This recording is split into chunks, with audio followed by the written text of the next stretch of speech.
Hi, this is Nikki. I'm going to do this a little differently today, and I'm going to just say hi, and I'm going to invite whatever to come through me because I have the urge, and that's usually how this happens, is I have the urge that I need to put a message out, and I have no idea what the message is. I hope it's wonderful. I hope you enjoy. Let me take a few breaths. Yes, thank you for having us today. We are glad to speak with you. We would wish you to know, all of you who are listening at this moment, that nothing is ever lost. That is right. So everything is source. That is what the truth is. Now, biggest, littlest, smallest thing, your dog, your grandma, yourself, all of you are one with source. So you are just pieces of source, and source itself is just energy. And energy itself cannot really feel things. This is why you have, as others have referred to it, as suits. You have space suits or earth suits, as if you will, but for the rest of us, it is space suits because there are other places in the world, or as we should say, in the world. That's too funny.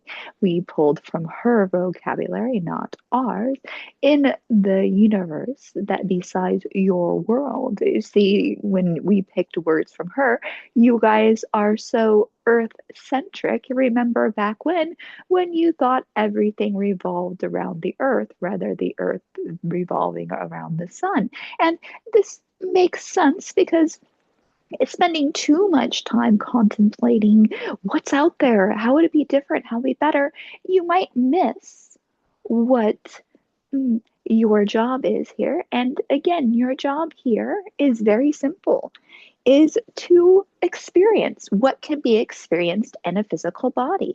And this is why bodies are all made different. Some people might say, why am I so short? Why am I so tall? Why am I so skinny? Why am I so fat? Why was I born without an arm? Well, Source would like to experience all different things, and it sees nothing as good nor bad.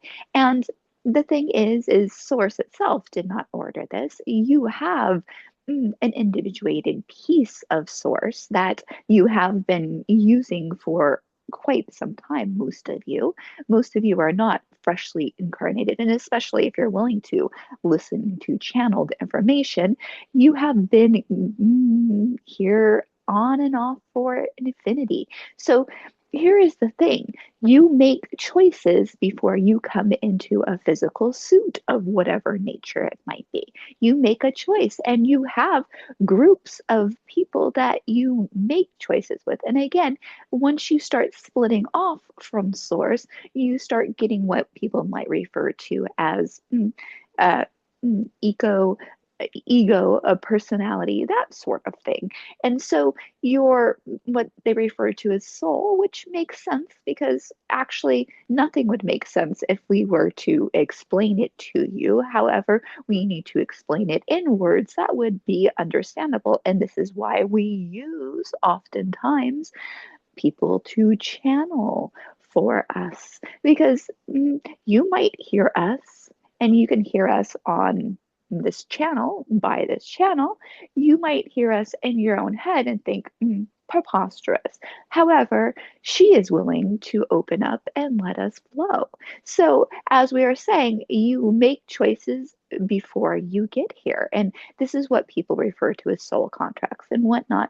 But the main thing is you pick what would be different, what would be exciting. And by the way, there is not just, as Seth had pointed out, and Seth is an entity that was channeled by Jane Roberts. And by the way, Seth was a name that was come up with. Now, we could come up with a name, but we do not feel like it is necessary to be called a name because we will not be a continuous source of channeling for this vessel. So when she does get more of a permanent source that she might channel, there might be names coming about, and sometimes there might not. It does not matter. But anyway, Seth was channeled by a person in a suit named Jane Roberts. And he said that you are not only are experiencing, you're conscious of this specific life in this specific stream.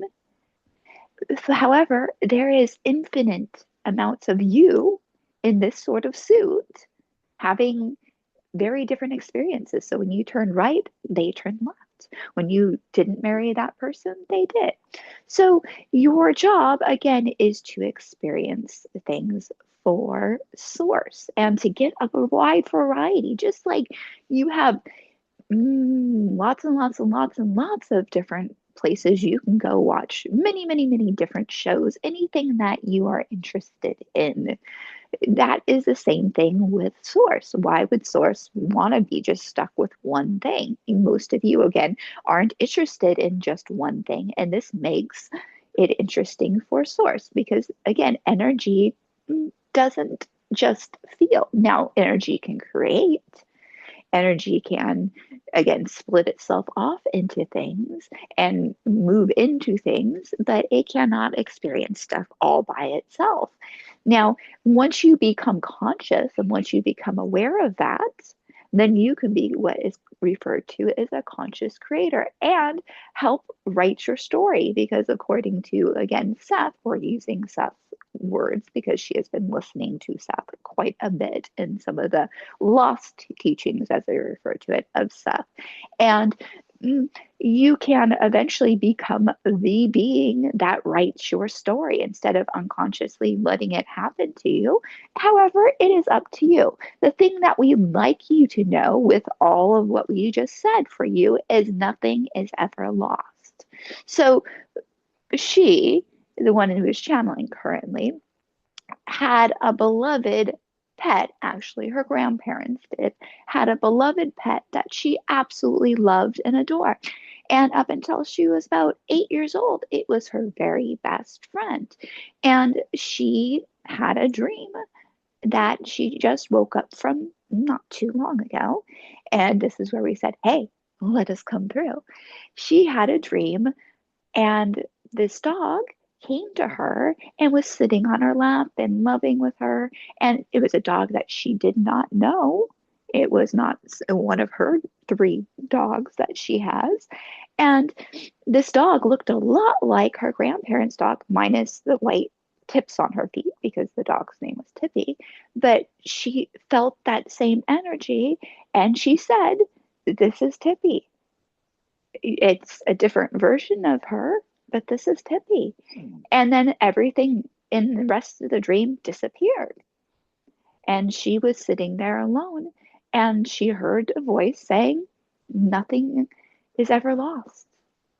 And she felt very good. She felt as if she was in one of those lucid dreams where you can make your choice. So she started walking around and feeling the joy of everything around her, and then woke up with tears in her eyes and feeling very joyful. So we would like to let you know that dream was not just for her. The reason why we had her have that dream is because that is something that she needs to know because she has lost people very recently and she is going to be graduating and having a ceremony in an actual earth school, not earth school as is referred to the planet. And she had mentioned the other day that she was sad because her grandmothers could not be there for her graduation. And this helped her to also feel like, yes, they are. And she knows that. However, sometimes you humans need a reminder. So that is all. We hope you get what you need today and you feel that if something you feel has lost or been lost, nothing is ever lost. It is not. Be well. Remember, you are one with Source, and we are sending all the love in the world to you.